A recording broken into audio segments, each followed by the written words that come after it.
In April 2020, a deep-sea camera captured something drifting through the abyss off Western Australia.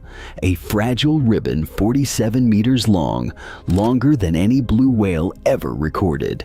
But this was not one animal. It was thousands, genetically identical clones fused into a single body, each built for only one purpose: to move, to digest, to reproduce, or to kill. What that means for our definition of an animal is far more disturbing than the creature itself. During the March 2020 expedition of the research vessel Falkor, the remotely operated vehicle Sebastian descended into the pitch-black submarine canyons off Western Australia. At a depth of 630 meters, pilot Jason Rodriguez spotted a pale speck that defied the ocean currents. As the vehicle backed away, the cameras resolved a massive, spiraling structure, an ethereal net suspended in the dark. This was a giant specimen of the genus Apolemia, using a dual laser projection system to cast parallel points of light across the coils. Chief scientist Dr. Nerita Wilson and her team calculated the outer ring of the spiral at 47 meters. Yet this colossal entity possesses almost no physical substance. Composed of over 95% water, it exists in a state of neutral buoyancy, perfectly balanced with the crushing pressure of the abyss. It is a physical paradox, a creature vastly longer than any blue whale, yet so fragile that it would disintegrate into a formless gelatinous cloud if brought to the surface. It drifts in absolute silence, a ghostly string of pale light waiting. Siphonophores are colonial hydrozoan cnidarians, structurally distinct from true jellyfish or corals. The entire entity is a living collective built from hundreds or thousands of individual cloned units called zooids, DIDs, each stripped of its physiological independence to serve one exclusive function. At the apex of the stem sits the pneumophore, a gas-filled float that acts as a buoyant elevator.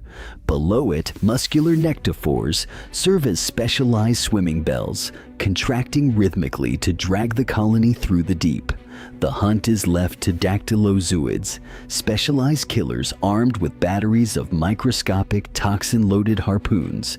Once prey is paralyzed, it is passed to gastrozooids, disembodied hungry mouths that dissolve flesh and pump the nutrients through a shared circulatory stem. Finally, clustered gonophores handle reproduction, broadcasting gametes into the dark water column.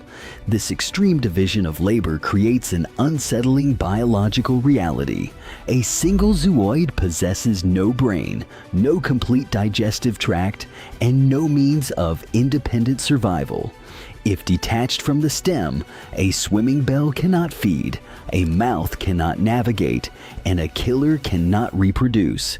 Every part shares identical DNA, originating from a single fertilized egg that buds repeatedly to build this complex anatomy. The common gastrovascular canal acts as a shared stomach and bloodline, binding these clones together.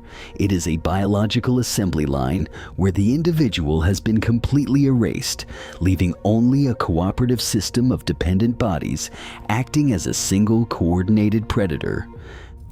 This entire creature begins as a solitary, microscopic entity, a single fertilized egg that develops into a founder polyp, or protozooid.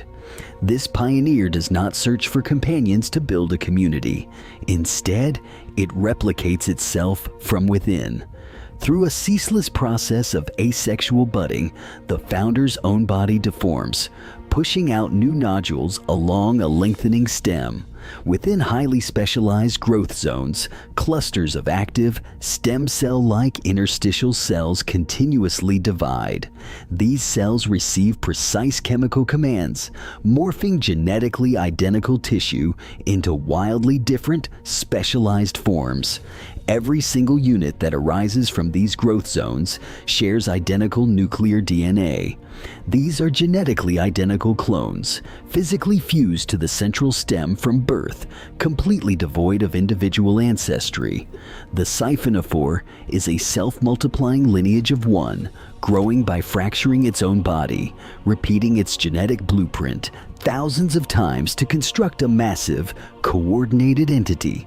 It is a biological copy machine that never turns off, producing a legion of dependent cloned selves that are forever trapped within the same skin. Without a central brain, a head, or a single mind to direct them, thousands of mindless clones must somehow act as one. The Siphonophore achieves this through an unsettling form of distributed control. A longitudinal nerve net runs the entire length of the common stem, linking every specialized part into a single, continuous electrical circuit. When a stimulus occurs, action potentials surge down this neural line, triggering thousands of swimming bells to pulse in perfect, terrifying synchrony. Supplementing this nervous system is a form of hydraulic coupling, where rapid pressure shifts within the shared gastrovascular canal transmit physical signals almost instantly.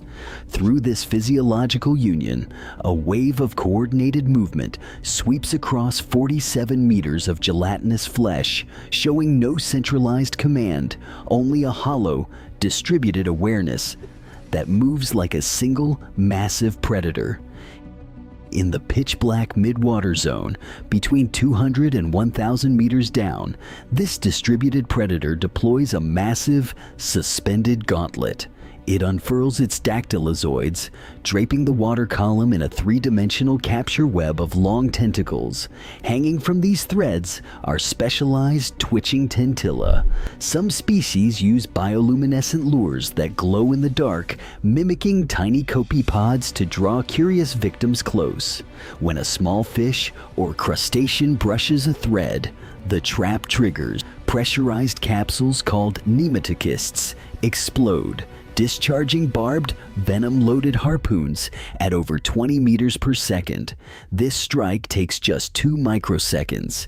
It paralyzes the prey instantly.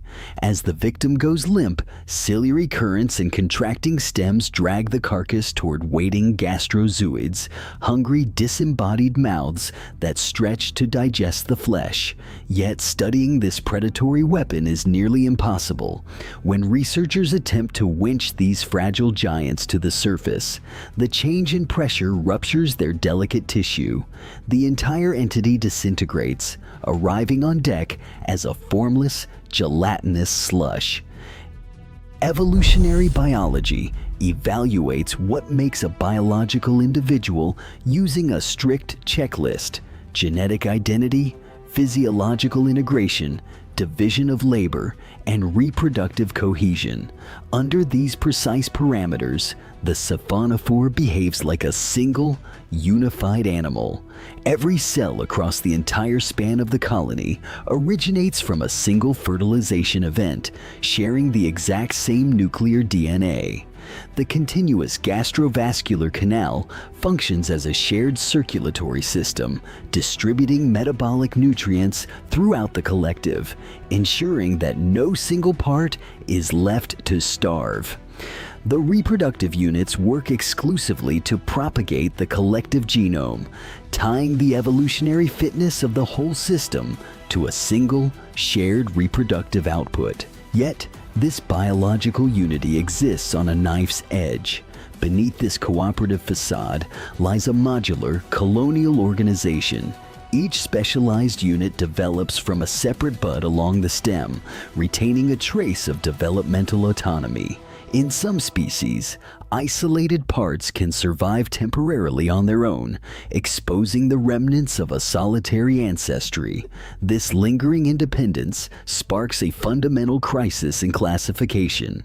If a collection of distinct cloned bodies can coordinate so flawlessly that they erase their own physiological boundaries, it forces us to rethink what an animal actually is. Some evolutionary biologists argue that the Siphonophore represents a fraternal transition in individuality, where independent clones have completely surrendered their fitness to the group.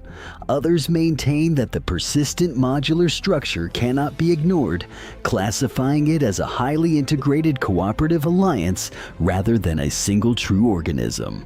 This disagreement is not a historical footnote, but an active, unresolved debate that strikes at the core of evolutionary theory.